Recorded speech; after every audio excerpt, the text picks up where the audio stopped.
দেখেন কত সুন্দর কালার এসেছে, অসাধারণ।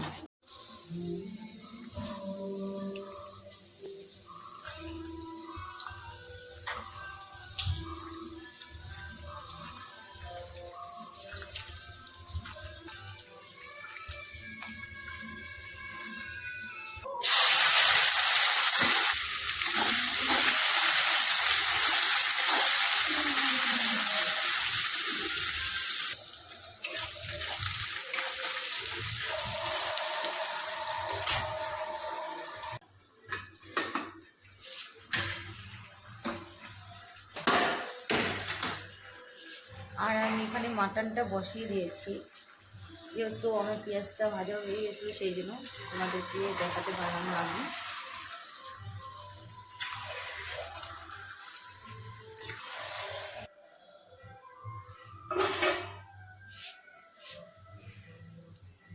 আর এই জায়গাটা দেখো, আমি মানে তেলটা আলাদা করে রেখেছি, তেলটা আমি পরে দিব, মাংসটা কষানো হয়ে যাবে তারপরে তেলটা দিব, কারণ আগে দিলে তেলটা গলে যাবে, সেই জন্য কিন্তু আমি তুলে রেখেছি পরে দেওয়ার জন্য।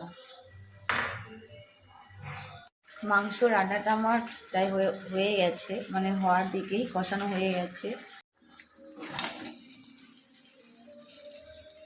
দেখেন কত সুন্দর কালার এসেছে, অসাধারণ।